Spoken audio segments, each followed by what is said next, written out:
कवरदा हरी विठ्ठल श्री ज्ञानदेव तुकाराम ज्ञानेश्वर महाराज की जय। या कुंदेंदु तुषार हार धवला, या शुभ्रवस्त्रावृता, या वीणावरदंड मंडितकरा, या श्वेतपद्मासना, या ब्रह्माच्युतशंकर प्रभृतिभिर्देवैः सदा वन्दिता। सा मां पातु सरस्वती भगवती निःशेषजाड्यापहां। जयांचे केलिया स्मरण, होय सकळ विद्यांचे अधिकरण। तेचे वंदो श्रीचरण श्री गुरूंचे, जयांचे निआठवे शब्दसृष्टी अंगवे। सारस्वताघवे जिवेशिये, वक्तृत्व गोडपणे अमृता ते पारुखे म्हणे। रस होती ओळंगणे अक्षराशी, भावाचे अवतरण अवतरविती निज खूण। हाता चढे संपूर्ण तत्वबोध, श्री गुरूंचे पाय। जयी हृदयी वसो निठाय, तये वढे भाग्य होय उन्मेषाशी। ते नमस्कारो निआता सच्चिदानंदरूपाय, विश्वोत्पत्त्यादिहेतवे। तापत्रय विनाशाय, श्रीकृष्णाय वयं नमः। अमानित्वमदम्भित्वमहिंसा क्षान्तिरार्जवम्, आचार्योपासनं शौचं स्थैर्यमात्मविनिग्रहः। अमानित्वमदम्भित्वमहिंसा क्षान्तिरार्जवम्, आचार्योपासनं स्थैर्यमात्मविनिग्रहः।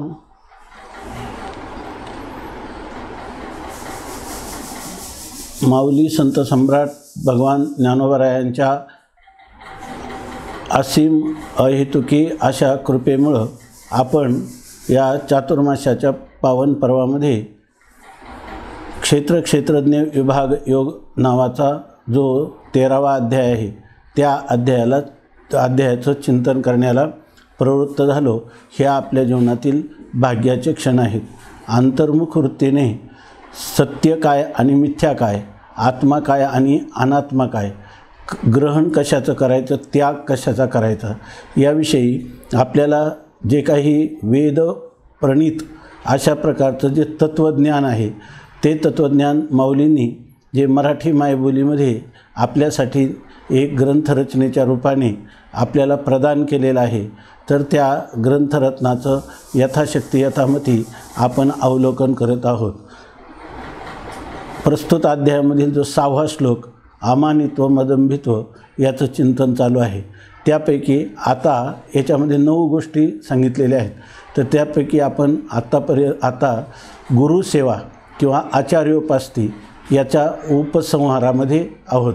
आता माऊली या ठिकाणी गुरुसेवेच्या संबंधाने चिंतन करीत असताना त्या चिंतनाच्या उपसंहारामध्ये सांगतात, आणि ती ओवी आहे 451 क्रमांकाची। आत्तापर्यंत 400 बरोबर ना, 451।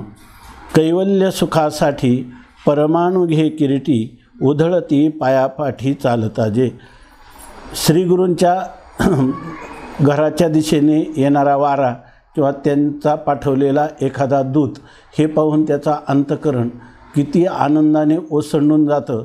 गुरुसेवेविषयी त्याला किती व्यसन असतं। गुरूंच्या लीला क्रीडेमध्ये सुद्धा तो आपल्या सर्व जीवित्वाचं समर्पण करण्यासाठी प्रवृत्त होतो। असं त्या गुरुसेवकाचं महात्म्य वर्णन करीत असताना ते सांगतात, श्रीगुरूंचं उच्चिष्ट जर त्याला प्राप्त झालं तर तो समाधीचा लाभसुद्धा गणित नाही, त्याची पर्वा करत नाही। अशा प्रकारचा हा आदर्श गुरुसेवक आहे। आणि त्याविषयी सांगतात की कैवल्य सुखासाठी परमाणु घे किरीटी। तर तो हे किरीटी तो चालता पायापाठी जे परमाणू उधळती. ते म्हणतात श्रीगुरू जर चालत राहिले आणि त्यांच्या पायापाठी, त्यांच्या पायाच्या पाठीमागं जे परमाणू म्हणजे जे रजकण किंवा धूळ उडते, तर त्या धुलीकणांना तो काय करतो, आपल्या मस्तकाला लावतो. म्हणजे त्या चरणराजाला देखील तो वंदन करतो. आणि त्याच्या मोबदल्यात कशासाठी करतो, तर कैवल्य सुखासाठी. कैवल्य म्हणजे मोक्ष, आणि ते मोक्षसुख म्हणजे याचा अर्थ श्रीगुरूंच्या चरणरज, संत चरणरज लागता सहज वासनेचे ब्रीद जळवणी जाय. सगळे आपल्या जीवनातील जी काही आध्यात्मिक उत्कर्षासाठी लागणारी उत्तरोत्तर जी परिवर्तन आहेत, ती परिवर्तनं करण्याचं अलौकिक दिव्य अशा प्रकारचं सामर्थ्य श्रीगुरूंच्या चरणधुलीमध्ये आहे. आणि त्याचद्वारा आपल्याला मोक्ष मिळणार आहे. म्हणून त्या मोक्षसुखाच्या साठी किंवा त्याच्या मोबदल्यात म्हणजे मोक्ष हे श्रीगुरू चरणाची धूळ आहे. म्हणजे श्रीगुरू कृपा झाली तर आपल्याला निश्चित मोक्ष प्राप्त होणार. गुरु कृपा हेच मोक्षाचं सर्वात अंतरंग जवळचं साधन आहे. हे असो सांगावे किती, नाही पारू गुरुभक्ती, परिगाव उत्क्रांत मती, कारण हे. माऊली सांगतात हे असो. आता हे बोलणं आम्ही थांबवतो, याचा उपसंहार करतो. किती सांगावे, आम्ही किती बरं आता ह्या गुरुभक्तीविषयी सांगावं. कारण गुरुभक्ती पारू नाही. गुरूंची भक्ती किंवा गुरूंचं जे काही गुरूंच्यावर असणारं शिष्याचं जे प्रेम आहे, सत्शिष्याचं, त्याचा कधीही पार नाही. म्हणजे त्याचा अंत नाही. गुरुवरील प्रेमाला कधीही अंत नाही. परिगाव उत्क्रांतमती कारण हे. परंतु आम्हाला काय झालं, मग जर त्याला पारच नाही तर तुम्ही का म्हणून इतक्या विस्ताराने तर सांगितले ना, आता म्हणता की त्याचा पार पण नाही, म्हणजे त्याचा अंत लागत नाही. असं असताना आपण का सांगितली, तर माऊली म्हणतात हे कारण, ह्या विस्तार एवढा केला याचं कारण काय आहे, तरीगाव उत्क्रांत मती. परंतु आमची जी मती म्हणजे बुद्धी आहे, त्या बुद्धीमध्ये उत्क्रांत म्हणजे एक मर्यादा सांडून अशा प्रकारची माझ्या बुद्धीमध्ये स्फुरण झालं. आणि त्या स्फुरणाच्या पोटी आम्ही या ठिकाणी विस्ताराने वर्णन केलं. म्हणजे माझ्या बुद्धीत जे काही म्हणजे ऊर्ध्व अधिक प्रमाणात जी माझी बुद्धी जी आहे, त्या बुद्धीत जे स्फुरण झालं, ते स्फुरण मला आकळता आलं नाही. म्हणून हे विस्ताराने तुमच्या श्रोतृवृंदापुढं मी वर्णन केलं. जया ये भक्तीची चाड, जया ये विषयीचे कोड, जो हे सेवे वाचोनी गोड न म्हणी काही. जो म्हणजे जो गुरुभक्त, ये भक्तीची चाड, त्याला ह्या भक्तीची म्हणजे कोणत्या भक्तीची, गुरुभक्तीची त्याला चाड म्हणजे अंतकरणात इच्छा आहे की माझ्याकडून गुरुभक्ती होत राहावी. जया विषयीचे कोड, त्याला जगात दुसरं कशाचं कोड कौतुक वाटत नाही. ये विषयीचे म्हणजे श्रीगुरूंच्या विषयी किंवा श्रीगुरूंच्या सेवेविषयीच त्याला कौतुक वाटतं. जगात जर आपण श्रीगुरूंची सेवा केली तर त्याचीच आपल्या जीवनामध्ये खरी कोड, त्याचंच जीवनामध्ये सर्वात मोठं कोड कौतुक आहे. बाकीचं सर्व निरर्थक आहे किंवा अनर्थक आहे. जो हे सेवे वाचून गोड न म्हणी काही, जो ह्या श्रीगुरू सेवे वाचून जगामध्ये काही गोड मधुर किंवा काही उपयोगितेचं आहे असं नाही. ह्या जीवनामध्ये खरं माधुर्य, सौंदर्य, आनंद, रसाभिव्यक्ती ही गुरुसेवेतच होते अशी त्याची मान्यता आहे. तो तत्वज्ञानाचा ठाव, ज्ञानातेनेचे आवो, हे असो तो देव ज्ञानभक्तो म्हणतात. वास्तविक तो काय करतो, गुरूंची भक्ती करतो. पण माऊली कसं अलंकृत शब्दामध्ये त्याचं वर्णन करतात की तो तत्वज्ञानाचा ठाव. हे जे तत्व, अशा पुरुषाला तत्वज्ञान होतं असं नाही. तत्वज्ञानाचा ठाव म्हणजे तत्वज्ञानाला राहायला जागा कुठं मिळत नाही, म्हणून तो गुरुभक्ताच्या अंतकरणामध्ये स्फुरद्रूप होतं ते तत्वज्ञान. म्हणून तत्वज्ञान म्हणजे तत्वम याचा अर्थ ह्या संपूर्ण जगाचा अधिष्ठान जो परमात्मा आणि त्वम म्हणजे जो जीव, त्या दोघांचं काय आहे, नित्य संचलेलं ऐक्य आहे. असं त्याला जीव ब्रह्मैक्य ज्ञान होतं आणि त्याला म्हणतात तत्वज्ञान. आणि हे जे तत्वज्ञान आहे, हे तत्वज्ञान कुठं राहतं, तर अशा पुरुषाच्या ठिकाणी राहतं. इतकंच नाही त्याला दुसरीकडे कुठं राहायला जागा आहे का? त्याला जागाच नाही. आणि जर ते कुठं राहिलं तरी ज्ञानात येण्याची त्या तत्त्वज्ञानाला शोभा, त्याला डौल किंवा त्याला इब्रत काही प्राप्त होत नाही. आणि ती इब्रत त्याला कुठं प्राप्त होते? अशा पुरुषाच्या अंतकरणाचा आश्रय त्या तत्त्वज्ञानाने केला तर त्या तत्त्वज्ञानाला त्याच्यामुळं शोभा येते, त्याला तत्त्वज्ञानामुळं शोभा येत नाही. हे असो देत म्हणतात. काय सांगणार? तो देवो ज्ञान भक्तो. आता या ठिकाणी हे ज्ञान आहे ना, तर ते ज्ञान हे त्याचं भक्त आहे. आणि असा पुरुष जो आहे गुरुसेवक तो देव आहे. तो देव आहे आणि ज्ञान हे त्याची भक्ती करतं. म्हणजे ज्ञान हे त्याच्या अंतकरणात स्वतः होऊन स्थानापन्न होतं. हे जानपा साचो कारे तेथ ज्ञान उघडेनी द्वारे नांदत असे जगापुरे या रीती. असा जो गुरुभक्त आहे तर ते म्हणतात की हे जानपा, हे अर्जुना तू हे चांगलं जाणून घे की तेथ ज्ञान साचो कारे उघडेनी द्वारे नांदत असे. ते म्हणतात त्या ठिकाणी अशा पुरुषाच्या अंतकरणात साचो कार्य म्हणजे खरं ज्ञान, म्हणजे मोक्ष फल पर्यवसायी होणारं ज्ञान, ह्याला खरं ज्ञान म्हणतात. की जे ज्ञान झालं की तो जीव हा जीवनमुक्तच होतो. तेव्हा हे जीवनमुक्ती विदेहमुक्ती प्राप्त करून देणारं असं जे ज्ञान आहे ते त्याच्या ठिकाणी उघडेनीद्वारे नांदत असे. साचो कार्य म्हणजे खऱ्या अर्थाने अगदी खरं ज्ञान त्याच्या ठिकाणी नांदत असे. त्याच्या ठिकाणी ते नांदणूक करतं, त्याच्या ठिकाणी ते वावरत असतं. याच्यामध्ये आणखीन माऊली एक असं म्हणतात, जगा पुरे या रीती, सगळ्या जगाला पुरेल इतकं ज्ञान. याचं उदाहरण कोण आहे? याचं उदाहरण हेच आहे. कोण? ज्ञानोबारायाचे. ज्या गुरूंनी स्वतः निर्वाळा दिला की असा शिष्य नाही मला जगामध्ये की अवज्ञा कधी केली नाही, येणे गुरु शिष्यपण सिद्धी नेले. गुरु शिष्याची भक्ती करतात. ज्ञानोबारायांनी हे जे केले ज्ञानेश्वरी ही संपूर्ण जगाला आहे की नाही. माऊली म्हणतात स्वतः की ह्या गीतेच्या निमित्ताने भगवंतानी गीता सांगितली, अर्जुनाचे निव्याजे, अर्जुनाच्या निमित्ताने गीता सांगितली भगवंतानी. पण अर्जुनासाठीच आहे का? तर अर्जुनम निमित्तीकृत्य अह श्री भगवान, या ठिकाणी अर्जुनाला निमित्त केलं आणि संपूर्ण जगासाठी सांगितलं. तशा प्रकारची व्यासांची मती होती. व्यासांच्या मतीला काय म्हणतात? व्यासोच्छिष्ट जगत्त्रय, सगळं जग हे व्यासांचं उच्चिष्ट आहे असं माऊलीच म्हणतात. पण श्रीगुरु सेवेने प्राप्त झालेली भगवती ज्ञानेश्वरी हा जो अलौकिक ग्रंथ ज्ञानोबारायांनी ह्या अध्यात्म विश्वामध्ये अवतीर्ण केला, प्रगट केला. याच्यामध्ये काय आहे? जगा पुरे या रीती, सगळ्यांनी आळूमाळू अवधान द्यावे, येतुलेनी आनंदाचे राशीवरी बैसावे, बाप श्रवणेंद्रिया दैवे घातली माळ. ह्या ज्ञानेश्वरीचं कोणी श्रवण करतील तर तो आनंदाच्या राशीवर बसेल. आणि कोण? आबाल सुबोधे, सगळे कोणी यारे यारे लहान थोर, याती भलते नारी नर, करावा विचार न लगे चिंता कवनाशी. अशा प्रकारचा सगळ्या जगाला पुरेल. सगळ्या जगाला पुरेल म्हणजे जर दृष्टांत पाहिले तर जगातले असणारे सगळे भौतिकशास्त्र, ज्याला विज्ञान अलीकडच्या काळात आपण म्हणतो त्या सायन्स असं त्याला म्हणतात. तर अशा प्रकारचे या सायन्सचे जे असणारे जे पोट प्रकार आहेत ते सगळ्या पोट प्रकाराचे सुद्धा दृष्टांत ज्ञानोबारायांनी याच्यामध्ये दिले. सगळ्या जगाला पुरतील. पण ते काही दृष्टांत म्हणजे त्यांच्या भौतिक जीवनाच्या समृद्धीसाठी किंवा भौतिक असणारं आपलं जे ज्ञान आहे त्या ज्ञानाचं प्रकट्य करण्यासाठी ज्ञानोबारायांनी केलं नाही. ह्या अध्यात्मशास्त्रीय अंतरंगचे अधिकारी अंतरंग होतील आणि अशा प्रकारचे जे अंतरंग अधिकारी आहेत त्यांना या ठिकाणी सहज उपदेश प्राप्त होईल. आणि ज्ञानोबारायसुद्धा म्हणतात की अर्जुनाचे निव्याजे, गीता प्रकाशोनी श्रीराजे, संसारा एवढे थोर ओझे फेडिले जगाचे.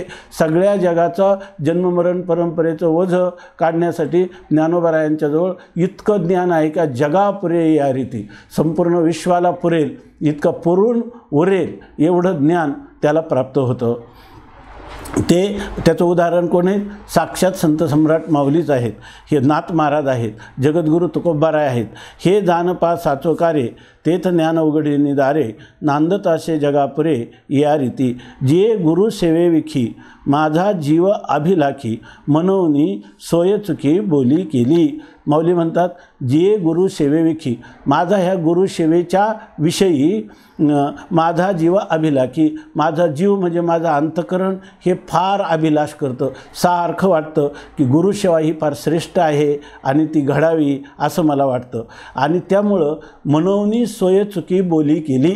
म्हणून या ठिकाणी सोय म्हणजे मार्ग, आणि तो मार्ग चुकलो म्हणजे मार्ग सोडला म्हणजे विषयांतर केलं आणि बोली केली. या ठिकाणी मी याविषयी ह्या गुरुसेवेविषयी बोलून गेलो असं सांगतात. म्हणजे याचा अर्थ माऊली असं सांगतात, असं सांगत नाही का माझ्याकडून गुरुसेवा घडली आणि त्या गुरुसेवेमध्ये अत्यंत निष्णात असा मी आहे असं म्हणत नाही.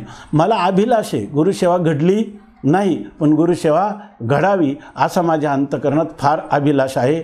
आणि त्यामुळं मी या ठिकाणी सोयीचुकी म्हणजे एक मर्यादेचं उल्लंघन करून मार्ग सोडून या ठिकाणी आपल्याला गुरुसेवा घडत नाही तर गुरुसेवक जो आहे त्याचं वर्णन तरी आपण करावं म्हणून मी या ठिकाणी मार्ग बदलून किंवा मार्ग सोडून मर्यादा उल्लंघन करून त्या मर्यादेचं अतिक्रमण करून या विषयावर मी बोललो. एरवी असता हाती खोळा भजनावधानी आंधळा परिचर्ये लागी पांगोळा पासो निमंद. आता म्हणतात एरवी, तसं जर मी पाहायला गेलो ना तर मी अभिलाष केला परंतु असता हाती खोळा, या ठिकाणी मी हाती म्हणजे मला जरी हात असले, हात असूनही मी खोळाच आहे. भजनावधानी, कारण गुरु सेवेविषयी सेवा करण्याला जे हाताने करायला पाहिजे गुरूंची सेवा, मागं सांगितलं ना हाताची सेवा पायाची सेवा ही माझ्याकडून काहीच घडली नाही. हाती खोळा, हात आहेत परंतु मी खोळा आहे म्हणजे या ठिकाणी थोटा आहे. भजनावधानी आंधळा, आता भजन करायचं किंवा भजन म्हणजे भजसेवायाम श्रीगुरूंची सेवा जर करायची म्हटलं तर त्याविषयी जरी मला डोळे असले तरीसुद्धा मी काय आहे, डोळे असून आंधळा आहे. म्हणजे जी इंद्रिय आहेत नेत्रेंद्रिय किंवा पादेंद्रिय हस्तेंद्रिय यांच्याकडून माझ्याकडून सेवा घडली नाही. परिचर्ये लागी भजन करण्याच्या बाबतीत म्हणून सेवा करण्यामध्ये मनुष्याचं फार एकाग्र अशा प्रकारचं लक्ष लागतं परंतु ते लक्षही माझ्या ठिकाणी झालं नाही. त्यांचं भजन सेवा करण्याच्या बाबतीत मी आंधळाच आहे. परिचर्ये लागी, आणि जर त्यांची परिचर्या म्हणजे सेवा करायचं झालं तर पांगोळापासून मंद, म्हणजे या ठिकाणी जेवढा एखादा पांगळा मनुष्य असतो त्या पांगळ्या मनुष्याला काही करता येत नाही, त्याच्याहीपेक्षा मंद कोण आहे, मी. म्हणजे पाय असूनही मी पांगळ्या मनुष्यापेक्षाही कमी सेवा माझ्याकडून घडलेली आहे, घडली खरी सेवा घडली नाही. गुरुवर्णनी मुका आळसी पोशिजे फुका परी मनी आथी निका सानुरागो. ते म्हणतात की गुरुवर्णनी मुका, बरं माणसाने गुरूंचं वर्णन करावं, त्याच्यामुळं काय होईल, गुरूंचं निदान मुखाने वर्णन केलं तर आपली वाणी पुनीत होते.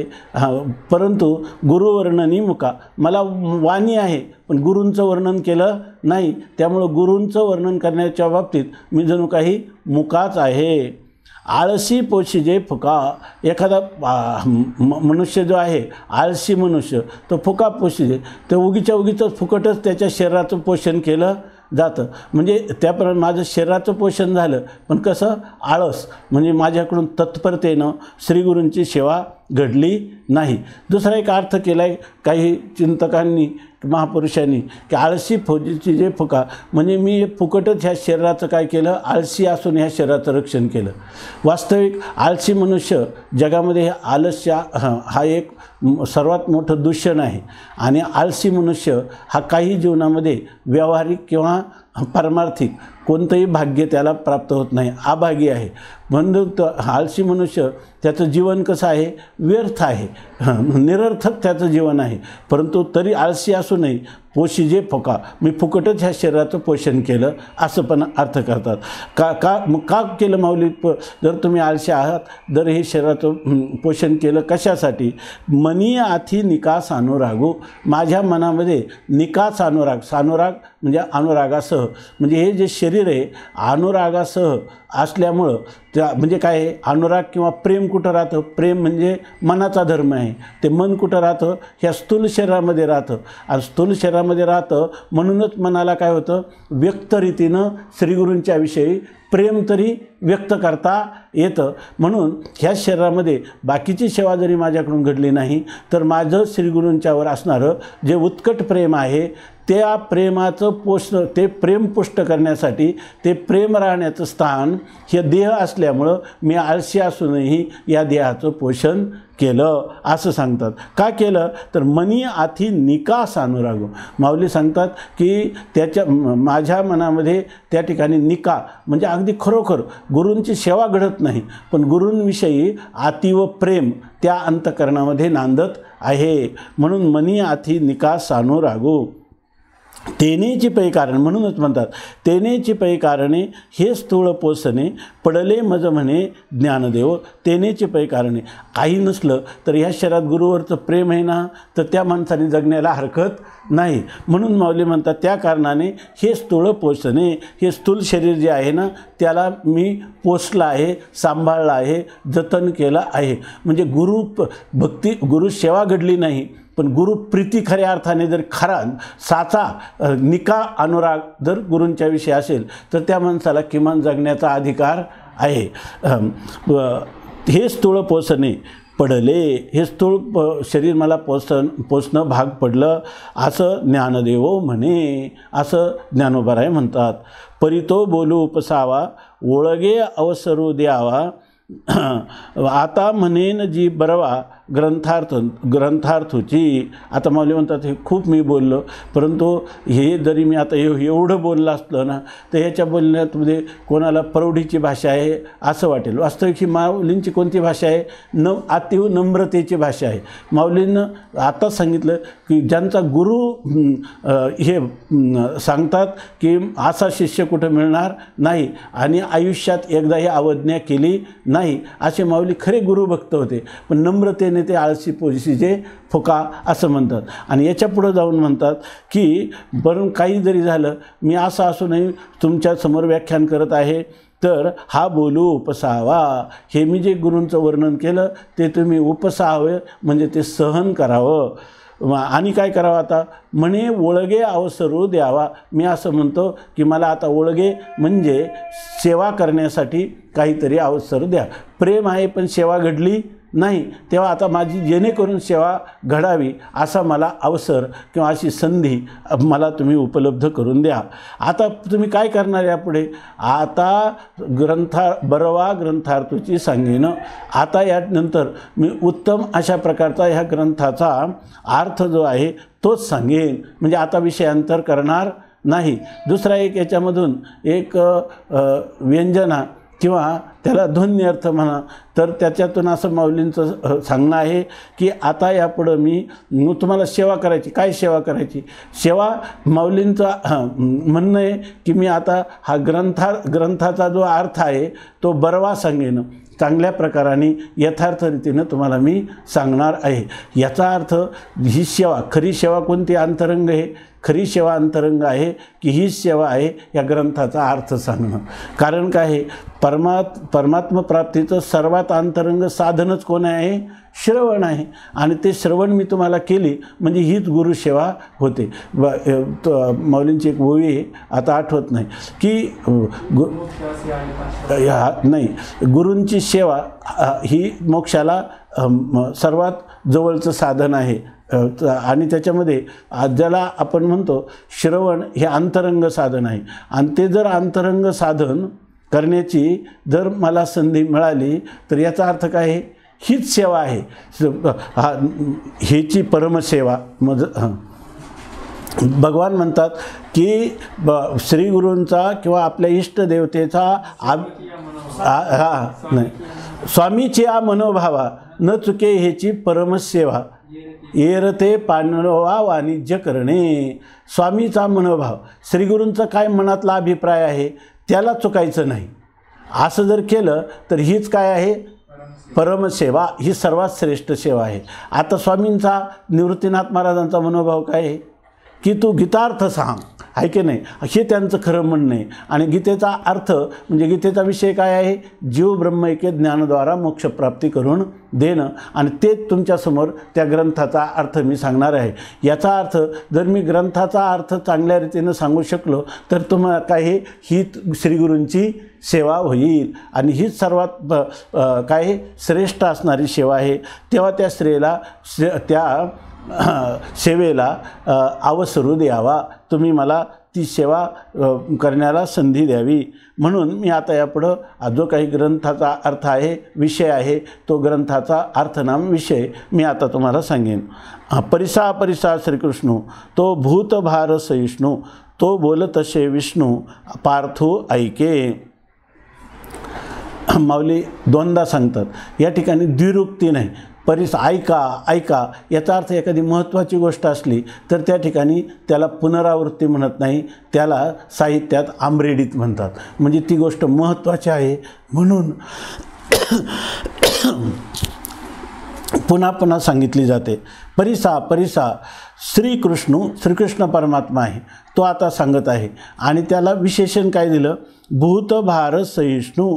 भूतभार संपूर्ण प्राणीमात्रांचा भार, सहिष्णू म्हणजे सहन करणारा, असा जो विष्णू परमात्मा, विष्णू म्हणजे संपूर्ण जगतामध्ये व्यापक असणारा जो परमात्मा, तो परमात्मा बोलत असे, तो बोलत आहे. आणि पार्थो ऐके, आणि अर्जुन त्या ठिकाणी श्रवण करीत आहे. आता या ठिकाणी आचार्योपास्ती किंवा गुरुसेवा हे प्रकरण संपलं. याच्यानंतर आता शुचित्वाचं वर्णन करतात. शुद्धता काय आहे त्या शुद्धतेचं वर्णन करतात. म्हणे शुचित्वगा ऐसे जयापाशी दिसे अंग मन जैसे कापोराचे. म्हणे मग तो परमात्मा अर्जुनाला सांगतो, ऐशे शुचित्वगा जयापाशी ऐशे शुचित्व दिसे. ज्याच्याजवळ अशा प्रकारची शुचिता म्हणजे शुद्धता, अशा प्रकारची शुद्धता आहे की अंग मन जैसे कापुराचे. तर ते म्हणतात शुचित्व कसं, तर जैसे कापुराचे अंग मन. ज्याप्रमाणे कापूर जे आहे ते त्याचं अंग आणि मन, म्हणजे अंग म्हणजे शरीर आणि मन त्याच्या आतमध्ये राहतं, म्हणजे मन आत आणि शरीर बाहेर. तसं कापुराचं काय आहे, बाहेरचं अंग आणि आतलं अंग हे जसं सारखंच आहे की नाही. कापुराच्या आत आणि बाहेर दोन्ही ठिकाणी काय केवळ सुगंधाने ते परिप्लुत आहे, अशा प्रकारची स्थिती आहे. तसं याचं अंग आणि मन, तसं याचं शरीरही शुद्ध आहे आणि मनही शुद्ध आहे. आता शौच नेमकं कशाला म्हणतात, शौचाचं लक्षण सांगतात की त्याच्यामध्ये आभ्यंतर म्हणजे आत असणारं मन आणि बाह्य असणारं शरीर हे दोन्हीही शुद्ध असली पाहिजेत. का रत्नाचे दळवाडे जैसे सबाह्य चोखडे आत बाहेरी एके पाडे सूर्यो जैसा. का म्हणजे अथवा दुसरं उदाहरण सांगतात कसं शुचित्व असलं पाहिजे, कापरासारखं असलं पाहिजे. दुसरं सांगतात उदाहरण रत्नासारखं असलं पाहिजे. रत्नाचे दळवाडे, रत्नाचा जो दळवाडे म्हणजे आकार किंवा रत्नाचं जे स्वरूप आहे ते सबाह्य चोखडे. सबाह्य म्हणजे बाहेरही रत्न जर पाहिलं तर बाहेरही शुद्ध आहे आणि आतमध्येही शुद्ध आहे.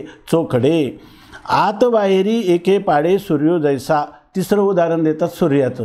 सूर्य जो आहे तो आतमध्येही प्रकाशरूप आहे आणि बाहेरही प्रकाशरूप शुद्ध किंवा स्वच्छ अशा प्रकारचं आहे.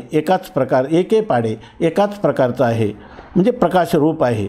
आता ह्या मनुष्य शरीरामध्ये ही शुद्धता, बाह्य शुद्धता आणि आभ्यंतर शुद्धता, आतली शुद्धता ही कशी प्राप्त होते याविषयी माऊली सांगतात. बाहेरी कर्मे क्षाळला भितरी ज्ञाने उजळला इही दोही परी आला पाखाळा एका. त्याच्या ठिकाणी आपण म्हणतो का त्याची बाह्य शुद्धी आणि मधली शुद्धी, खरे त्याच्या ठिकाणी दोन शुद्धी आहेत का, एकच शुद्ध आहे. तो पूर्णच काय आहे, शुद्धच शुद्ध आहे असं आहे. परंतु तरीसुद्धा आपल्याला हे कळावं, आपल्या बाह्य शुद्धी कशी करावी, आभ्यंतर शुद्धी कशी करावी याविषयी त्यांनी काय केलं तर बाहेरी कर्मे शाळेला बाह्यशुद्धीसाठी त्यांनी बाह्यशुद्धी कशाने केलेली आहे, बाह्य शरीराधिकाचे जे मल आहेत ते मल त्यांनी कर्माने दूर केलेले आहेत. आपण स्नानाधिकांनी त्या शरीराला शोभवतो, पण खरं बाह्यशुद्धता करायची असेल तर जो पुरुष कर्मानेच ही बाह्यशुद्धता होते.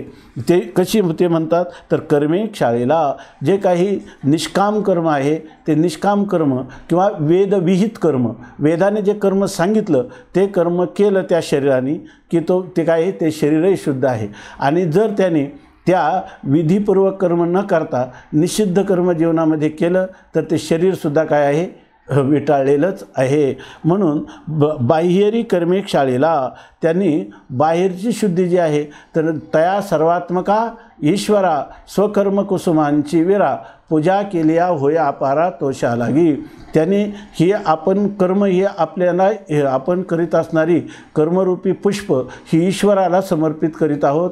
कर्म ही ईश्वराची पूजा आहे. स्वे स्वे कर्मण्यभिरतः संसिद्धिं लभते नरः स्वकर्मनिरतः सिद्धिं यथा विन्दति तच्छृणु.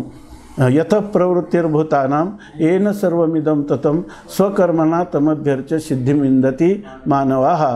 किंवा सर्वात मोठं महत्त्वाचं पाठीमागं भगवंतांनी सांगितलं की आपापल्या स्वधर्माचं म्हणजे स्वकर्माचं पालन केलं पाहिजे. काय श्रेयान स्वधर्मो विगुणाः परधर्मात स्वनुष्ठितात.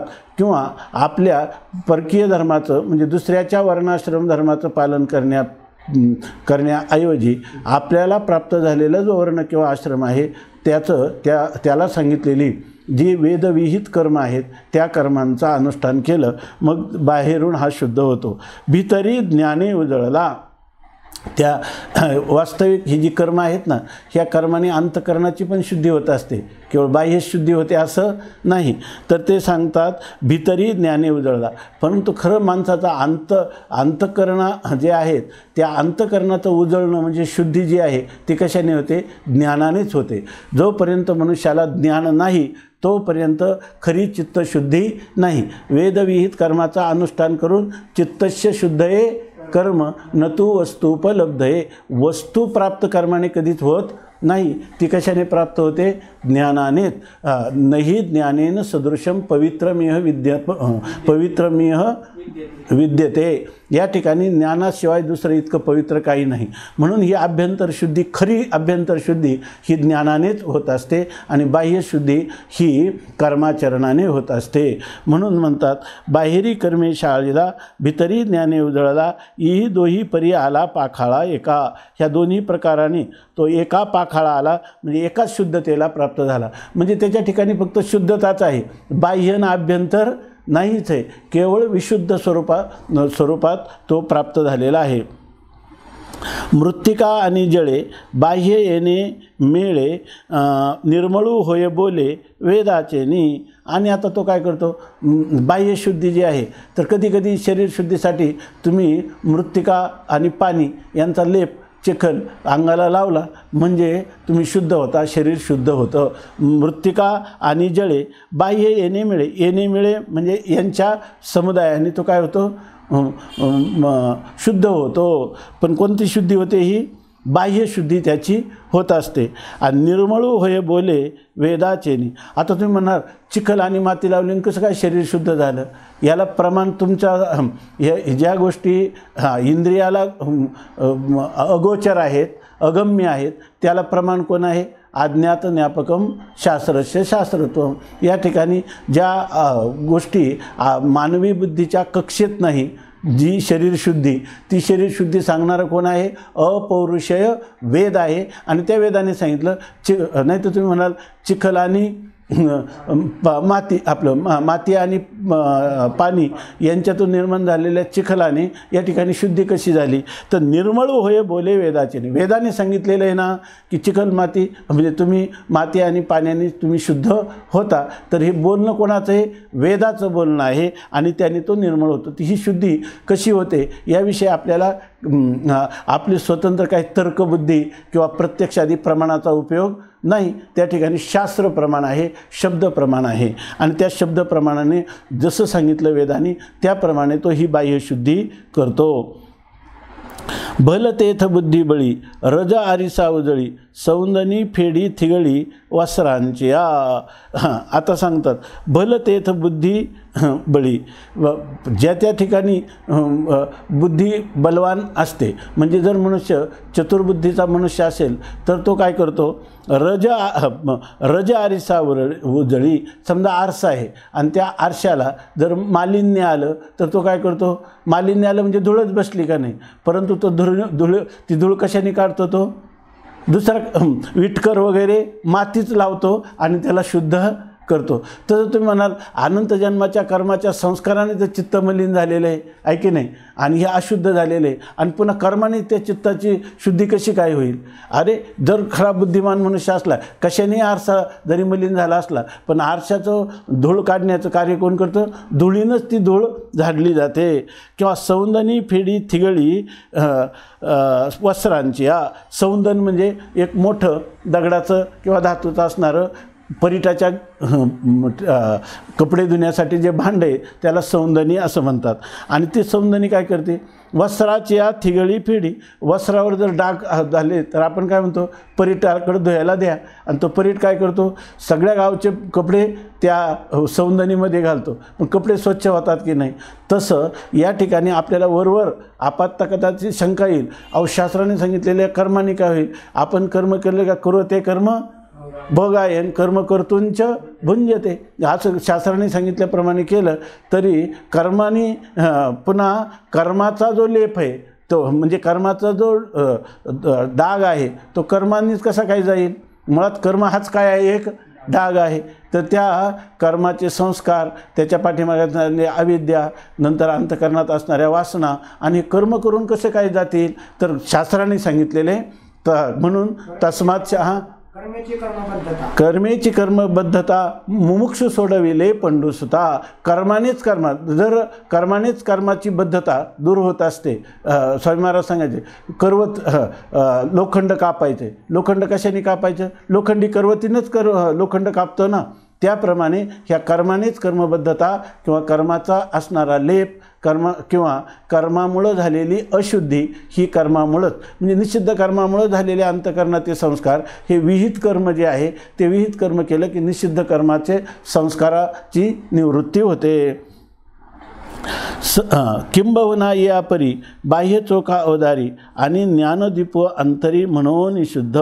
किंबहुना फार काय सांगावं, याच्यातून एक गोष्ट झाली की कर्माने काय होते की अंतःकरणाची शुद्धी होते, परंतु पुढं मनाची शुद्धी जी आहे ती कशाने होते, खरं ज्ञान झाल्यावरच होते. म्हणून कर्माने मोक्ष मिळतो, ज्ञानोबा असं कर्माने मोक्ष मिळतो असं कधी समजायचं नाही. ज्ञानोबा या ठिकाणी आता गुरुवारी टिळक सरांनी क्रमसमुच्चयाविषयी 3 दिवस प्रवचनं केली. तर ह्याच्यामध्ये क्रमसमुच्चय ज्ञानोबा यांना मान्य आहे, तेच वेदाचं मनोगत आहे.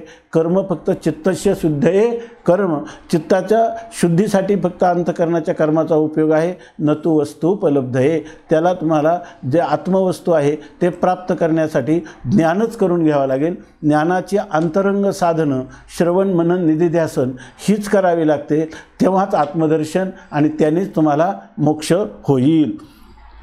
किंबहुना फार काय सांगून म्हणतात, या परी बाह्य चोखा अवधारी, याप्रमाणे तो बाह्य काय आहे चोख बाह्यशुद्धी त्याने केलेली आहे आणि आंतरशुद्धी पण केलेली. कशी, ज्ञानदीप अंतरी म्हणून शुद्ध आणि त्याच्या आतमध्ये कोणता आहे, ज्ञानरूपी दिवा तो प्रज्वलित झालेला आहे.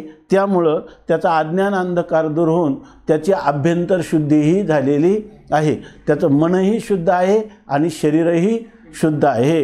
एरवी तरी पंडुसुता आंतरशुद्ध नसता बाहेरी कर्म तो तत्वता विटंबुगा. माऊली स्पष्ट सांगतात, एरवी जर दुसऱ्या रीतीनं पाहायचं झालं तर काही लोक असे असतात की हे पंडुसुता अर्जुना आंतरशुद्ध नसता, याचं किंवा आत असा एक पाठ आहे, आत शुद्ध नसता. म्हणजे जर त्याचं मन शुद्ध नसेल आणि बाहेरी कर्म, काही लोक जे आहे ना, ज्या जगामध्ये साधारणतः स्वामी महाराज सांगायचे, काही लोक कर्मजड आहेत आणि काही कर्मठ आहेत याच्यामध्ये. तर काही जे आहेत ते कर्मठ म्हणजे काय, आपल्या पूर्वजांनी कर्म केलं ते कर्म करायचं, त्या कर्माचं काय फल आहे याचा विचार करायचा नाही. फक्त पिछे से आई आगे धकाई, त्यांना म्हणतात कर्मजड.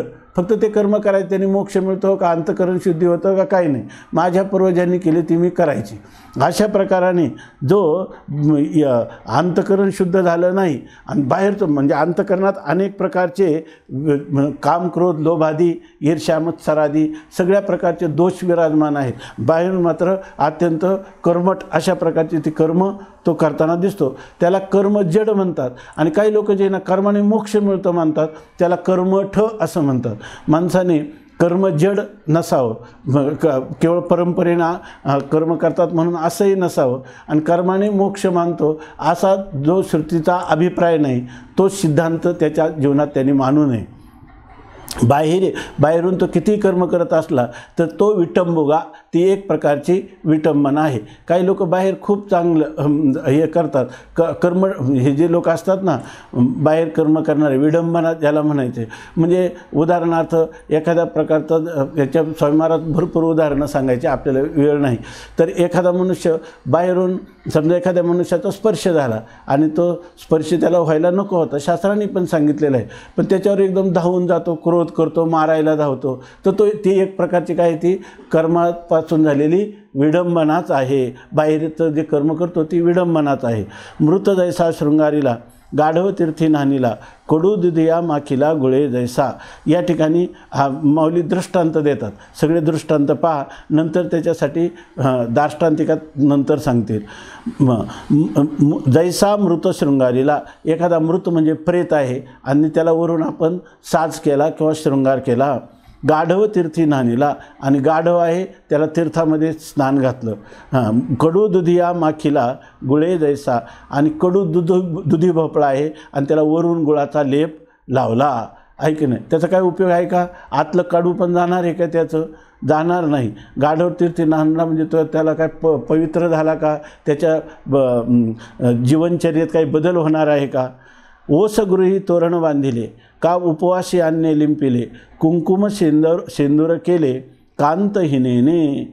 आम्ही काय केलं, ओसाड घर आहे आणि त्याच्या दारात तोरण बांधलं, काय उपयोग, का उपवासी अन्य लिंपिले. एक माणूस उपवासाने भुकेने पिडलेला आहे आणि त्याला म्हणजे थांब जरा, तुझ्या अंगावर सगळ्या प्रकारच्या पंचपक्वान्नाचा लेप देतो, काय उपयोग होईल का त्याचा भुकेचं शमन करण्यासाठी.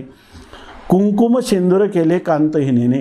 कांतहीना म्हणजे विधवाबाई, जिचा पती मरण पावलेला आहे आणि तिनं कुंकुम आणि शेंदूर केलं तर ते शोभून दिसतील का, ती विडंबना होईल, विडंबना होईल. कळस ढिमाचे पोकळ, जळो वरील ते झळाळ, काय करू चित्री व फळ आतू सेन.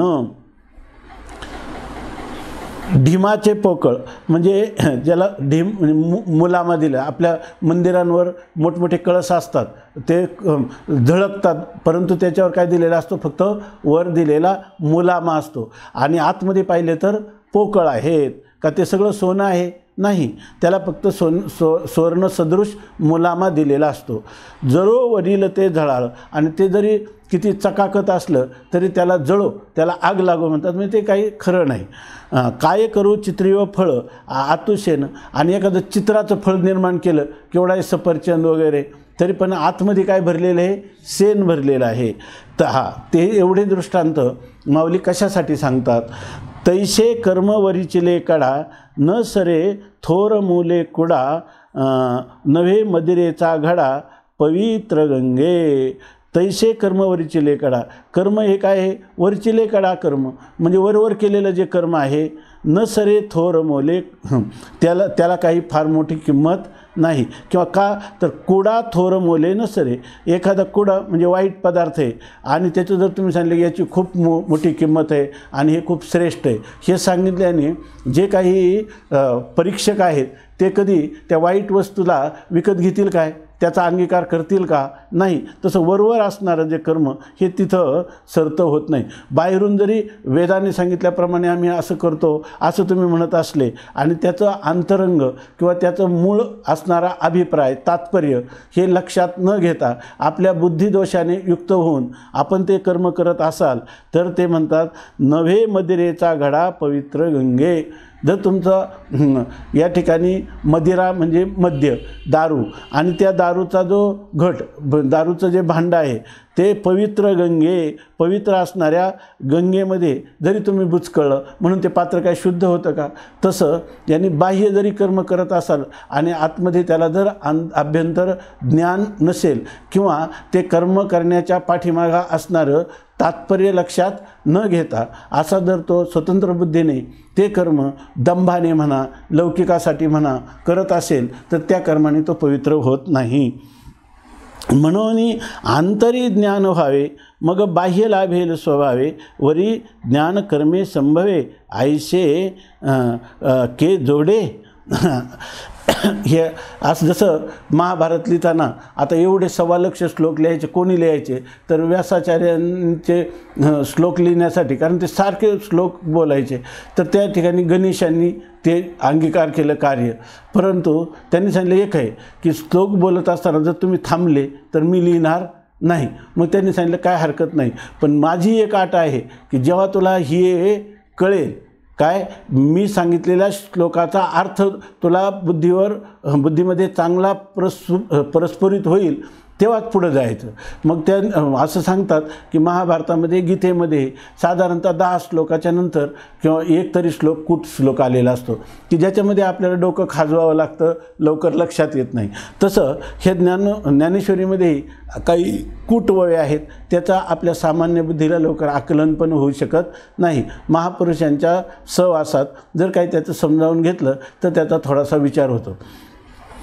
तैसे कर्मवरीची लेकडा न सरे थोर मुले कुडा नव्हे मदिरेचा घडा पवित्र गंगे.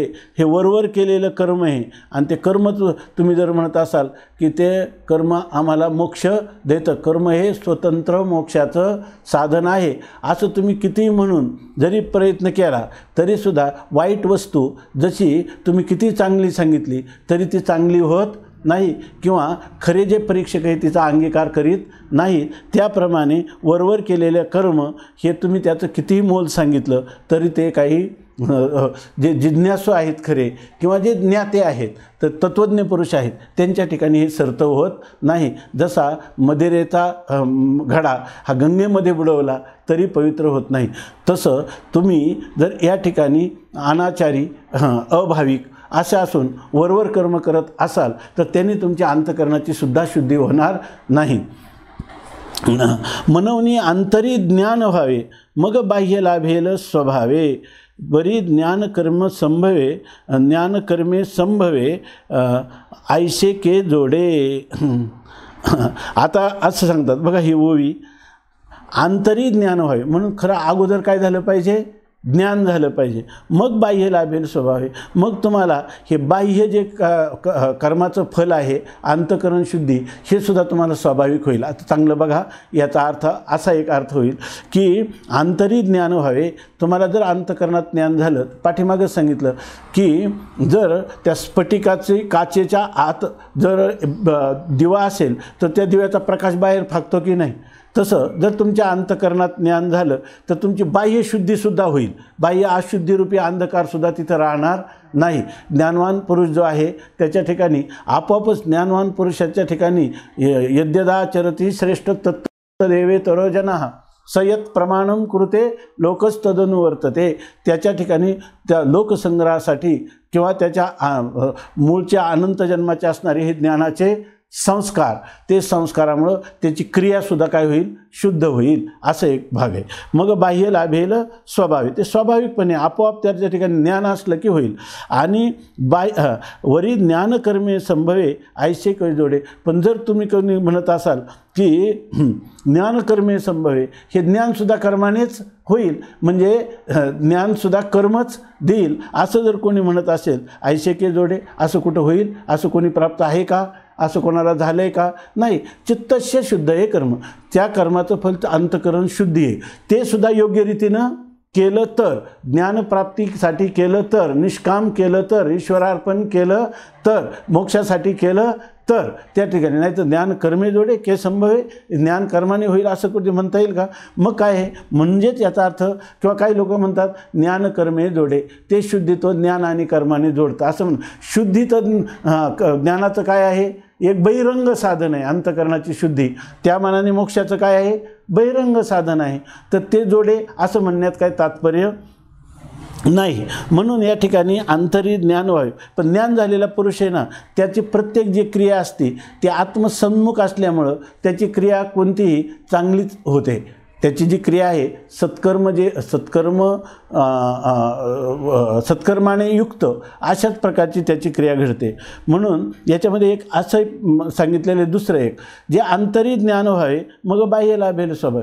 अगोदर आंतरी ज्ञान व्हावे म्हणजे जे परंपरेनं त्या कर्म करण्याची जी प्रक्रिया आहे किंवा रीती आहे, सरणी आहे, तिचं जर आपल्याला त्या कर्माचं तात्पर्य जाणणाऱ्या महापुरुषांकडून ते कर्मानुष्ठान कसं करावं याचं ज्ञान असेल तर मग तुमची बाह्यशुद्धी तरी होईल, आहे की नाही? तरी तुमची काय होईल? मग ज्ञान जरी झालं नाही पण अंतःकरण शुद्धी तरी होईल. आणि ही अंतःकरण शुद्धी जी आहे, ही अंतःकरण शुद्धी तुम्हाला पुढच्या उत्तरोत्तर एकापेक्षा एक उत्कर्षाच्या पायरीवर नेऊन सोपान परंपरेनं गुरुप्राप्तीने तत्त्वमसी महावाक्याच्या उपदेशाने तुम्हाला आपलं ज्ञान करून देईल. तेव्हा ज्ञानकर्म संभवे ऐसे के जोडे, असं कधी होईल का? या लागी बाह्य भागू कर्मे धुतला चांगू, ज्ञाने फिटला वंगू अंतरिता. याचं तात्पर्य माऊली सर्वात शेवटी सांगतात की या लागी, या कारणाने बाह्य भागू कर्मे चांगू धुतला, ज्याने बाह्य भाग हा चांगल्या कर्माने धुतला म्हणजे सत्कर्म केली. पण सत्कर्म केली म्हणजे इहलोकातलं किंवा परलोकातलं सुख होण्यासाठी सत्कर्म केली नाही. तीच सत्कर्मसुद्धा काय त्यांनी अंतःकरणाच्या शुद्धीसाठी किंवा मोक्षासाठी केली. म्हणून त्या ठिकाणी त्यांचा कर्माने बाह्य भाग तरी काय झाला? धुतला गेला, म्हणजे शुद्ध झाला. आणि मग जो काय आभ्यंतर भाग आहे, जे अंतःकरण आहे, खरं त्या अंतःकरणाचं सत्कर्म करण्यासाठी जे पुण्य लागतं त्याच्याहीपेक्षा अधिक पुण्य त्या ठिकाणी त्याला ह्याच्यासाठी लागतं, गुरुप्राप्तीसाठी. गुरुप्राप्तीपेक्षाही अधिक पुण्य गुरूंच्या सेवा आणि त्यांच्याद्वारा श्रवण करण्यासाठी. आणि त्याच्यातही श्रवण कोणतं? तत्त्वमसी महावाक्याचं श्रवण. आणि त्याच्याहीपेक्षा पुण्य म्हणजे ज्याला संशय आणि विपर्ययरहित ज्ञान होण्यासाठी, की ज्याला मनन आणि निधिध्यासनाची सुद्धा गरज नाही, परंतु श्रीगुरूवर असणारी अत्यंत श्रद्धा आणि त्या श्रीगुरूंची असणारी त्याच्यावर अहेतुकी कृपा, याच्यासाठी लागणारं पुण्य, हे पुण्य ह्या जे काही कर्मापासून जे अदृष्ट उत्पन्न होतं, ते अदृष्ट जर सुचारू रूपाने कर्म केला असेल तरच एवढं अदृष्ट त्याला प्राप्त होईल. तेच जर का निषिद्ध कर्माचरण झालं असेल किंवा कर्मठपणाने झालं असेल, कर्मजडपणाने झालं असेल, अहंकार ठेवून झाला असेल, तर त्या ठिकाणी त्याला हे सुद्धा फळ प्राप्त होणार नाही. आणि मग हे ज्या आपल्या कर्माने बाह्य भाग शुद्ध झाला आणि ज्ञाने फिटला वंगू अंतरीचा, आणि त्याला जर जीव ब्रह्मैक्य ज्ञान झालं तर त्याने अंतरीचा वंगू फिटला. त्याच्या अंतःकरणातला वंग म्हणजे डाग म्हणजे अशुद्धी, त्या अंतःकरणाची अशुद्धीसुद्धा नष्ट होते आणि अंतःकरण शुद्ध होतं. मग आता झालं काय याचं? हा जो पुरुष आहे त्याचं बाह्यही शौच झालं आणि आभ्यंतरही शुद्धी त्याला प्राप्त झाली. आणि मग आता त्याच्या ठिकाणी काय राहिलं? बाह्य शुद्धी आहे, आभ्यंतरही शुद्धी आहे. मग बाह्य आणि आभ्यंतर हे त्याला भेद आहेत का केवळ शुद्ध आहे? केवळ शुद्ध आहे. आणि मग असा पुरुष जो आहे ते तर अंतर्बाह्य गेले, त्याला आता आतलंही राहिलं नाही आणि बाहेरही राहिलं नाही, संपूर्ण आभ्यंतर बाह्य शुद्धी झालेली आहे, निर्मळत्व एक झाले, केवळ शुद्धता त्या ठिकाणी राहिली. किंबहुना उरले शुचित्वाची. तिथं उरलं काय आता? बाह्य आभ्यंतर उरलं नाही, बाह्य गेलं आणि आभ्यंतर गेलं, पण शुचित्व मात्र उरलं की जे एकरूपाने आहे. म्हणून उरले शुचित्वाची. म्हणून सद्भाव जीवगत बाहेर दिसती फाकत स्फटिक ग्रहीचे डोलत दीप जैसे. म्हणून जीवगत सद्भाव, त्याच्या जीवगत, इथं जीव शब्दाचा अर्थ अंतकरण, अंतकरणात असणाऱ्या ज्या सद्भावना आहेत म्हणजे सत्कृत्य सद्भावना याविषयी त्यांनी केलेली जे काही साधना आहे तर त्याच्या अंतकरणात असणारे हे जे सद्भाव आहेत ते बाहेरी फाकत दिसतं. ते बाहेर आपल्याला पसरलेले दिसतात. कसे दिसतात बाहेर? आतमध्ये आहे ना त्याच्या, ही सगळी जाणीव कुठे आहे त्याच्या? ही शुद्धता आतमध्ये आहे आणि ही जाणीव स्वसंवेद्य आहे. परंतु अशा महात्म्याची जाणीव लोककल्याणासाठी आदर्श म्हणून, मूर्तिमान आदर्श म्हणून त्याच्या अंतकरणातले हे सद्भाव बाहेर फाकत असतात. त्यासाठी उदाहरण देतात, स्फटिकगृहीचे डोलत दीप जैसे. एखादं स्फटिकाचंच घर केलं सगळं काचेचं, तर आणि त्याच्यामध्ये दिवे टांगत ठेवले, अनेक दिवे, तर ते डुलतात आतमध्ये, पण बाहेरून त्याचा प्रकाश असल्यामुळं बाहेरून दिसतात की नाही. स्फटिकगृहातले दीप जसे आपल्याला डोलत दिसतात. विकल्प जेने उपजे नाथिली विकृती निपजे अप्रवृत्तीची बीजे अंकुर घेती. आता ते म्हणतात त्याचे सद्भाव जे आहेत ते बाहेर फाकतात. आता बाहेर म्हणजे लोकांच्याही प्रतीतीला अनुभवाला ते येतात. त्याची असणारी जी काही वर्तणूक आहे, त्याचं जे वागणं आहे, त्याचं जो आचार सदाचार आहे तो बाहेरसुद्धा पसरतो, बाहेरसुद्धा प्रतीतीला येतो. कसा येतो त्याविषयी माऊली सांगतात. विकल्प जेने उपजे नाथिली विकृती निपजे अप्रवृत्तीचे बीजे अंकुर घेती. ते ऐके देखे अथवा भेटे परी मनी काहीच नुमटे मेघ रंगे न काटे योम जैसे. ह्या दोन वेळांचं युग्म आहे. तर याच्यामध्ये आता त्याचा सदाचार कसा असतो त्याच्याविषयी सांगतात. विकल्प तो कसा राहत असतो. विकल्प जेने उपजे, जेणेकरून अंतकरणात काहीतरी विकल्प निर्माण होईल, म्हणजे विरोधी कल्पना, जी आपल्या आत्मकल्याणाच्या विरोधी कल्पना, जेणेकरून अंतकरणात विकल्प किंवा विरोधी कल्पना उत्पन्न होईल. नाथिली विकृती निपजे. आता आपल्या अंतकरणामध्ये नाथिली म्हणजे नसलेली, म्हणजे जी आपल्या कल्याणाला विरोधी असणारी अशी जर विकृती, असा विकार म्हणजे काम क्रोध, हे आपल्या हे मिथ्या आहेत. नाथिली म्हणजे नसलेले. वास्तविक आहे आपलं अंतकरण. माणसाचं खरं दुःखाला सुरुवात कधी होते? ज्या वेळेला मनुष्याच्या अंतकरणात काम क्रोध लोभ मद मत्सर नाही, त्यावेळेला अंतकरण स्थिर असतं की नाही, आणि त्यावेळेला ते आनंदी असतं. उलट नसलेली विकृती जेव्हा कामक्रोधाच्या रूपाने निर्माण होते तेव्हा अंतकरणामध्ये क्षोभ होतो, अंतकरण चंचल होतं, अंतकरण मलिन होतं, आहे की नाही, अंतकरण व्यथित होतं, शोकमोहाला प्राप्त होतं. अशा प्रकारची स्थिती. तेव्हा ह्या पुरुषाच्या ठिकाणी नाथिली विकृती निपजे. नसलेली ही कामक्रोधादी विकृती ती आपल्या अंतकरणात काय होईल? कदाचित उत्पन्न होईल. कदाचित जेणेकरून आपल्या म्हणजे जी गोष्ट घडली असता, जी पाहिली असता, जी अनुभवली असता, अशा प्रकारची गोष्ट घडून येते की त्याच्या अंतकरणात एखादी गोष्ट संबंधाने ऐकलं पाहिलं की त्याच्या अंतकरणात विकृती निर्माण होते. अप्रवृत्तीची बीजे अंकुर घेती, किंवा बीजरूपाने अनंत जन्माचे संस्कार असतात आणि त्या संस्कारामुळं अप्रवृत्ती याचा अर्थ कुमार्ग, असत मार्ग किंवा निषिद्ध कर्म. त्या निषिद्ध कर्माची जी प्रवृत्ती आहे त्याला कुकर्म, अप्रवृत्ती म्हणजे जिथं प्रवृत्ती करू नये. जी गोष्ट आपण ज्या गोष्टीचं आचरण किंवा जी क्रिया आपण करू नये. कोणती क्रिया करू नये? शास्त्राने ज्याला निषिद्ध सांगितलं, जी तुम्ही करू नका असं सांगितलं, ती क्रिया आपण करू नये. परंतु काय होतं, अशी वातावरण येतं की ज्यामुळं मनुष्यात विकल्प येतो, अंतकरणात विकार निर्माण होतात, अप्रवृत्ती निषिद्ध कर्म करण्याची प्रवृत्ती निर्माण होते. ती बीजे अंकुर घेते. बीज जसं अंकुर घेतं त्याप्रमाणे अंतकरणात असणारे अनंत जन्माच्या संस्कारामुळं अप्रवृत्ती, कुमार्ग, निषिद्ध कर्माचरण, काम क्रोधाधिकांची उत्पत्ती ही अंतकरणात होण्याची वेळ येऊ शकते. परंतु ते म्हणतात पण मग याच्यावर असेच परिणाम होतात का? थोडक्यात काय, ज्या पुरुषाची अंतकरण शुद्धी झाली त्याची लक्षणं काय असतात? त्याचे बाह्य आणि आभ्यंतर दोन्ही शुची झाले असेल, दोन्हीही शुद्ध असेल, बाह्य शरीरही शुद्ध आहे, त्या शरीर तुकाराम महाराज म्हणतात एखादा नामधारक आहे तर त्याचं शुद्ध पवित्र तो देह, वाणी पुण्यवंत जो वदे अच्युत सर्व काळ, तयाच्या चिंतने तरतील दोषी, जळतील राशी पातकांच्या, असा हा महापुरुष आहे.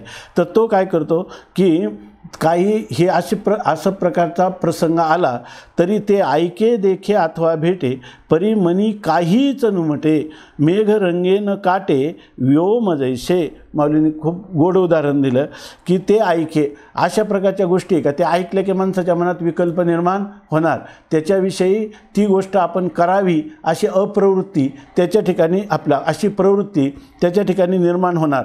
पण खरा चित्तशुद्धीचं लक्षण सांगितलं वेदांताने काय की चित्त शुद्ध होतं म्हणजे काय तर निषिद्ध कर्म करण्याविषयी असणाऱ्या अंतकरणातील वासना दग्ध होऊन जातात. म्हणजे त्याला निषिद्ध कर्म आपलं चित्त शुद्ध झालं कधी म्हणावं, मल नावाचा दोष आहे त्याच्यामुळं चित्त अशुद्ध झाले. आणि तो मल म्हणजे काय, पापवासना, अंतकरणात पापवासनाच निर्माण होत नाही, त्याला म्हणायचं की या ठिकाणी चित्ताची शुद्धी झाली. तेव्हा अशा पुरुषाला समजा जर बळजबरीनं किंवा कर्मधर्म संयोगाने किंवा त्याच्या आभाग्याने जर त्याच्यासमोर हा असा प्रसंग आला की इंद्रियांची काय ते ऐके, त्याला त्या जे निषिद्ध विषय आहे त्याचं ऐकलं माणसाने ऐकलं तरी त्या विषयाचं काय होतं स्मरण होऊन तिकडं प्रवृत्ती होते. किंवा देखे, आणि ऐकण्यापेक्षा विषय प्रत्यक्ष पाहिला मग तर माणसाला वाटतं की त्या विषयावर झेपच घ्यावी. नंतर भेटे, आणि त्याची जर प्रत्यक्ष प्राप्तीच झाली मग तर काय वाटतं हा विषय आज आपल्याला भोग्य आहे आणि तो विहित आहे का निषिद्ध याचा विचार करता कामा नये असं वाटतं. परंतु त्या ठिकाणी मुमुक्षु असतो तो काय करतो, त्याच्या अंतकरणात हे इच्छा उत्पन्न झाली तर तो त्याचा निग्रह करतो. परंतु हा या ठिकाणी सांगितलेला जो सत्पुरुष आहे, ज्ञानी पुरुष आहे, तर त्याला मनी काहीच नुमटे, त्याला किती वाईट पदार्थ दाखवा, त्याला ऐकून दाखवा, त्याला तुम्ही प्राप्त करून द्या, तरी त्याच्या मनात कोणत्याही प्रकारची वासना उत्पन्न होत नाही. मनी काहीच नुमटे, त्याच्या मनात काहीच होत नाही. जसं आपण राखेवर किती तेल ओतलं किंवा राखेल ओतलं किंवा किती फुंकर मारल्या म्हणजे राख पुन्हा पेटेल, पुन्हा तिच्यात अग्नी प्रज्वलित होईल, कधीच होणार नाही. त्याचं तसं ह्या पुरुषाचं आत्मस्वरूपाच्या ठिकाणी रममान झालेलं रंगलेलं जे मन आहे त्याला बाह्य विषय जरी जवळ आले तरी हे विषय म्हणूनही त्याला आठवत नाहीत. 5व्या अध्यायामध्ये ते ऐके देखे अथवा भेटे, परिमनी काहीच नुमटे, मेघ रंगेन काठे योमजैसे. माऊली सांगतात मेघरंगे, आकाश किती रंगात येतं की नाही, आकाशामध्ये जेव्हा इंद्रधनुष्य पडतं अनेक रंग आहे की नाही, पुन्हा ढगाचे अनेक रंग आहेत की नाही, परंतु मेघरंगे व्योम जैसे न काटे, किती ढग आलं तरीसुद्धा आकाश कधी त्यांनी काटे म्हणजे मलिन होतं का, मलिन कधीही होत नाही. येरवी इंद्रियांचे निमेळे, विषयावरी तरी लोळे, परी विकाराचे विटाळे लिंपिजेना. एरवी, आणि जर तसं तुम्ही पाहायला गेलं तर इंद्रियांचे निमेळे, इंद्रियांच्या सहवासात म्हणजे इंद्रिय आणि विषय यांचा संबंध झाला तरी त्या विषयावरी तरी लोळे, त्या विषयावर तो लोळताना दिसतो म्हणजे तो विषय भोगताना दिसतो किंवा त्याचं शरीर विषयांमध्ये आहे असं आपल्याला दिसतं. परी विकाराचे विटाळे लिंपिजेना, परंतु त्याला किती हे जे काम क्रोध लोभादी विकार आहेत त्या विकाराचा विटाळ त्याला त्या विटाळाने तो लिंपिजेना कधीही लिप्त होत नाही. तो कसा त्याचं वर्तन असतं याच्याविषयी माऊली एक उदाहरण सांगतात. भेटले या वाटेवरी चोखी आणि माहारी, तेथ नातळे तियापरी राहटो जाणे. भेटले या वाटेवरी, एखादा मनुष्य वाटेने चालला आणि त्याला वाटेवर चोखी आणि महारी भेटली या, त्याला एक चोखी म्हणजे उत्तम वर्णाची ब्राह्मणादी वर्णाची स्त्री दिसली आणि महारी किंवा कनिष्ठ वर्णाची स्त्री दिसली, अंत्यज महार वर्णाची कनिष्ठ वर्णाची स्त्री भेटली. तेथ तियापरी नातळे जाणे. तर वाटेवर हे एखादी अर्थ करताना असा केला आहे महापुरुषांनी की ज्या वाटेला रस्त्याने जाताना तर एकच वाट आहे की नाही, त्या वाटेने अस्पृश्य स्त्री पण जाते आणि श्रेष्ठ वर्णाची स्त्री पण जाते, पण वाट कधी त्यांनी मलिन होते का, नाही. नातळे त्या परी, परंतु त्या वाटेमध्ये काही विकार होतो का? रस्त्यावर काहीच परिणाम होत नाही. तिया परी राहतो जाणे, त्याप्रमाणे हा राहतो जाणे म्हणजे अशा प्रकारचं राहटणी, अशा प्रकारचं वर्तन, त्याचं व्यवहार त्याचा असा असतो. आणि त्यासाठी एक सर्वात उदाहरण दिलं सर्वांच्या अनुभवाचं. का पतिपुत्रा ते आलिंगी एकची ते तरुणांगी तेथ पुत्रभावाच्या अंगी न रिगे कामू. का म्हणजे अथवा पतिपुत्रा ते आलिंगी एकची तरुणांगी, एकच तरुण स्त्री आपल्या परमपतीला आणि आपल्या परमप्रेमास्पद पुत्राला दोघांनाही आलिंगन करते. पण तेच पुत्रभावाच्या अंगी नरिगे कामू. पण त्या ठिकाणी आपल्या मुलासंबंधाने असणारा जो पुत्रभाव आहे त्यामुळं तिच्या ठिकाणी काम वासना निर्माण होत नाही. तसं या ठिकाणी हा जरी व्यवहारात राहत असला तरीसुद्धा त्या व्यवहाराचा त्याच्यावर किंचितही परिणाम होत नाही. त्याच्यावर म्हणजे काय? त्याच्या अंतःकरणावर कोणत्याही प्रकारचा परिणाम, आत्म्यावर तर परिणाम होतच नसतो, परंतु अंतःकरणावर होणारा परिणाम खरा पुरुषार्थ काय? हा जो परमार्थ आहे तो परमार्थ दुसरं काही नाही, अंतःकरणाचा आहे परमार्थ. म्हणून परमार्थ करणं म्हणजे अंतःकरणात परिवर्तन करणं. जे आपलं अंतःकरण अशुद्ध आहे ते शुद्ध करणं. ज्या अंतःकरणाच्या आश्रयाने अज्ञान राहतं ते अज्ञान जाऊन त्याच्या ठिकाणी आत्मज्ञान करून घेणं ही शुद्धी आहे. आणि अशा प्रकाराने या ठिकाणी हा महापुरुष जो असतो तो कोणत्याही विकाराने लिप्त होत नाही. असो, आजचा आपला नियोजित वेळ संपला. भगवान परमात्मा करो आणि अशा प्रकारचं परमात्म्यालाच अभिप्रेत असणारं किंबहुना हा सगळा समाज पुरुष एका विशिष्ट अध्यात्माच्या स्तरावर पोचावा अशी माऊलींचीच मनोमन इच्छा आहे. त्या इच्छेप्रमाणे हे सर्व लक्षणं तुमच्या आमच्या अंतःकरणात कायमची स्थानबद्ध व्हावीत आणि शेवटच्या श्वासापर्यंत ती टिकावीत आणि त्याचं फल म्हणून विदेह कैवल्य आपल्याला प्राप्त व्हावं अशी माऊलींच्या सत्तेतून माऊलींच्या चरणी प्रार्थना करून आजच्या चिंतनाला विराम देऊ. पुंडलिक वरदा हरी विठ्ठल. ज्ञानदेव तुकाराम ज्ञानेश्वर महाराज की जय.